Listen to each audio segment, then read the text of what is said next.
New today. We're going to do a little 10-question interview about Dungeons and Dragons.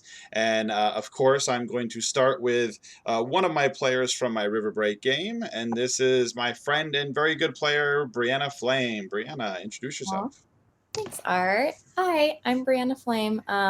Like Art mentioned, I'm a player in his River Break campaign for Vorpal Board, and you can find me on Instagram and on Twitter at Breanna Flaim. Perfect.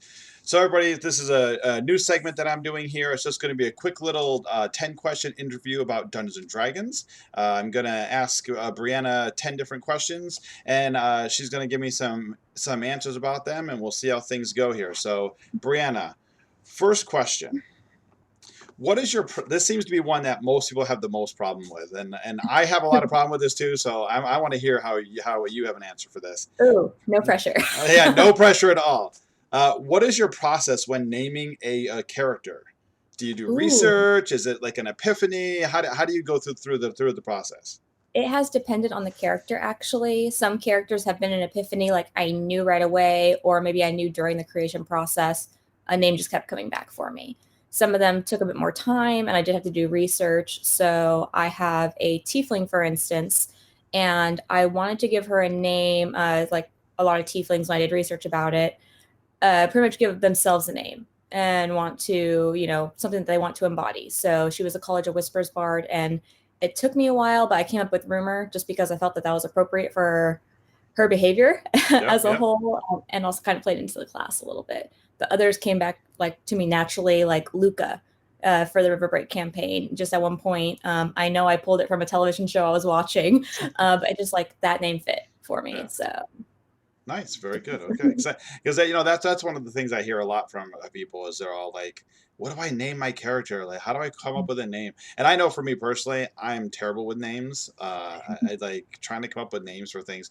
When we were doing River Break and creating River Break, like my wife had to help me a lot because I'm just awful when it comes to names. So naming, I hear, is always a hard one. So let's go on to the next one. All right, ready? This one's a good one. I expect a good story out of this one. okay. What's your most memorable critical success?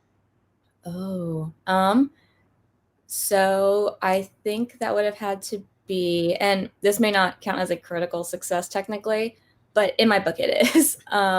My first campaign that I was ever a part of went through Horde of the Dragon Queen and into Rise of Tiamat, and obviously that was a big, huge battle for us. We continued after that, but Tiamat, I ended up getting the "How do you want to do this" on, and it was not so much a critical success because I used a spell that she had to make a save on and she failed. Hmm. And immolation, actually, Oh, kind of appropriate nice. for a dragon, but Yeah, yeah, that yeah, yeah. For her was, too, right? yeah, exactly. It was amazing. And having that moment for such a huge, like, really, essential part of our campaign, that campaign being our first one together, that was just the most memorable one for me. So, Nice. Very cool. Very good. All right, and then we're gonna flip the coin over, right? Ready? What's your most memorable failure? ooh, uh, Which goodness. generally outnumbers the successes, in my Yeah, a book lot of things anyway. come to mind. Like, oh, there's a lot there. I have to say it actually is relevant to your campaign with River Oh, Break. It was, I want to say the session before this last one, or was it a couple ago, where every single person pretty much lent me their inspiration die, and I never rolled into double digits with them. yeah. It wasn't, substantially bad for Luca, my character, Right. but oh my god, that was just a terrible day for dice for me. Yeah, yeah, that happens. That happens. I've had those days. I've had those days myself. Um, what is your most memorable character death? Oh, okay. So I've been very lucky. I haven't had a ton of character death of my own PCs, but my first character, Alkate, she was a human evocation wizard. I used her when we played through the aforementioned Horde of the Dragon Queen and Rise of Tiamat. We went into the really incredibly high levels. We were level 20, and we ran the Fires of Isk. I'm probably mispronouncing that. module from Arcane Library. Okay. We came across an enemy in there that had a Vorpal sword, and on a nat 20 decapitated my character in battle. So Ouch. that was not expected whatsoever, but my character was definitely it was appropriate at the time. We thankfully were able to resurrect her later on, but because I'm really glad, I really like that character. But my DM went through this really touching, almost like moving towards the light moment. My character had, throughout the course of the few years we're playing, in game, lost a lot of family members. And so, kind of having that moment of, as she was ascending, seeing their images and faces, having the idea of I'm finally going to see them again, and then getting brought back abruptly into the into this terrible situation where everyone was already kind of mortified about what just happened. It gave me a lot of opportunity to play with the trauma that came after that. So having the moment of, I thought I was really happy, and then having the moment of, I had the opportunity now to move on to see my family, and then being brought back abruptly was this moment of her realizing, am I happy right now? Is this something that I want? And then she just approached death differently moving forward. That sounds good. That sounds interesting. I mean, that's sounds like something I would do to torture somebody. So I kind of like that. As that's all good. That's fantastic. This next one should be a pretty easy one. So tell me about your favorite character of all time. Ooh, my favorite character. D&D character. Yeah. Oh yeah, I was like, that's a really broad question. D&D character. D&D character. Oh goodness, that's difficult. Ooh, I always feel like I default back to my first character, mainly because there's that nostalgia for it, and I spent the most time with that character overall. And I feel like as a first-time player, especially, I didn't really know what I was wanting going into this. And so I hadn't really created a backstory for her right away. It was a very long process, and everyone else had pretty much had any of their backstories addressed before I even came up with mine.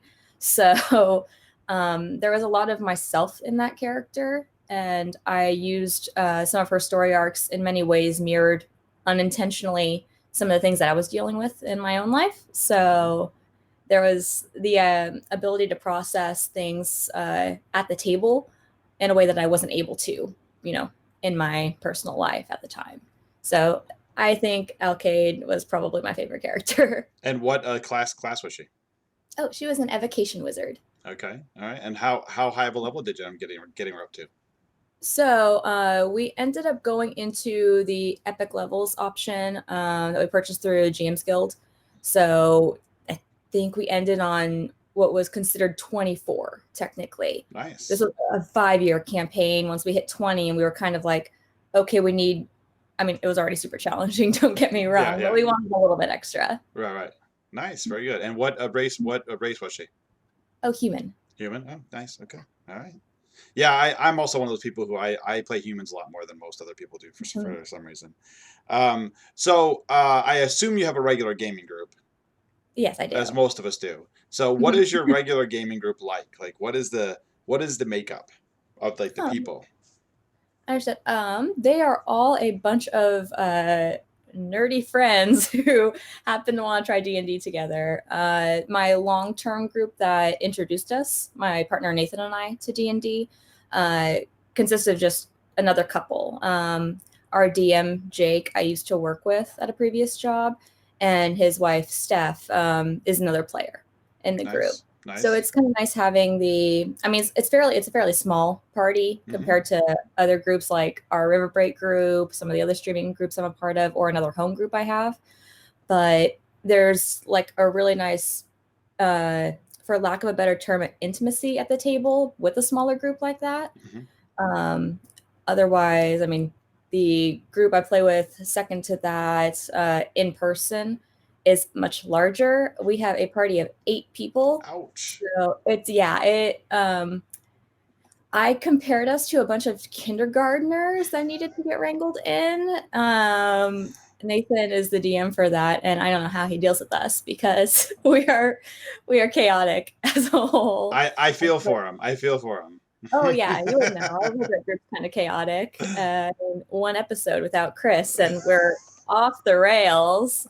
So, but that other group is a really good mix of men and women at the table, different ethnicities too. Although I will admit it is predominantly white at the table, but a lot of different backgrounds. So it's a nice variety, nice diversity.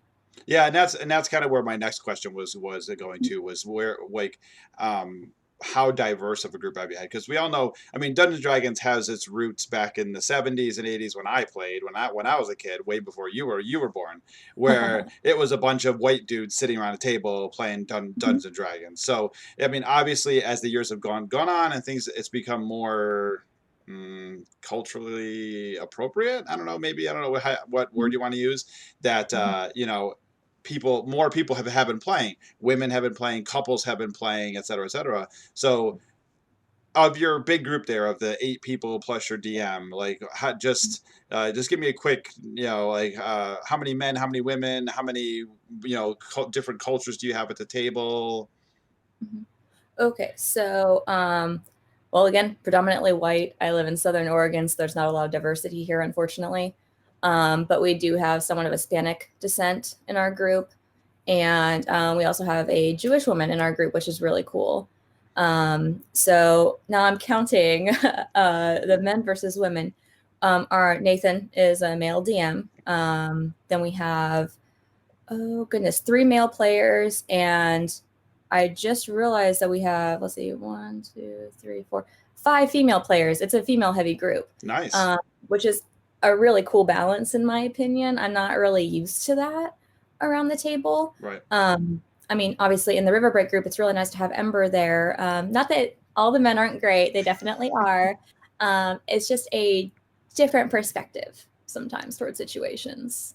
Yeah. Oh, yeah. It's definitely a very different feel. So, I mean, I've run games in the past where I sat down at a table with 5 women and I ran a game, and it's a very different play. It's a very the tactics are extremely different, and it's a really good experience. So I actually rather enjoy the, you know, the new mixing of the people instead of just a bunch of white dudes sitting around a table. You know.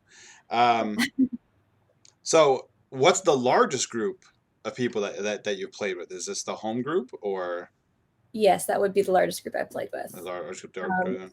Yeah, the next largest group would probably be, oh yeah, technically I think, well, including the guest players on River Break, that would be tied with my stream on Fabled 42 as well. Gotcha. So normally about 6 players on those groups. So you didn't play in that big game that Chris Solo had with like 30 people playing at once or whatever. Oh, the Origins of Ukador, where it had 30 plus like total players in it, were separated into 5 different groups essentially. Gotcha. So we never had all of us on one stream at a time. With Vorpal, as you're familiar, there's a limitation right now on how many people can viably be on a stream before it starts really affecting the connection. So we pretty much even out at 6 players, 7 including solo DMing it. So. Gotcha. Okay, I wasn't sure how that exactly worked, that whole 30-player one. So what is your favorite spell in Dungeons and Dragons and why? Ooh, okay. So I really like Crown of Stars. That was one I took from Xanathar's Guide to Everything. And it's one for the aesthetics, a crown of stars circling around your head's pretty cool in my opinion. But the mechanics in game I feel are really good for combat. I just realized I'm just sounding like a power gamer right now, but it's a action obviously to cast a spell, but you use a bonus action to dispel one of the motes, and I believe it starts with 7 motes, and if you go up in level for where you're casting it, you gain more motes, and I think it's like 2 per every additional level. But if I'm recalling correctly, they deal 4d8 radiant damage as a bonus action. That's pretty substantial. I believe it's a 7th level spell, though. So it's a high level one, but I really loved using that in my first campaign. Nice, very cool. And then my last question, pretty easy one. What is your favorite magic item and why? Ooh, oh, that's a really good question. You say it's easy, but that's a big question. It is a big question.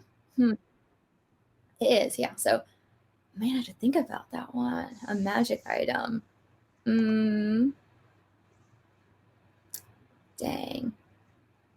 You're I have hitting a me with few hard different questions ones. right Yeah, now. those are good ones. That's a good one, isn't it?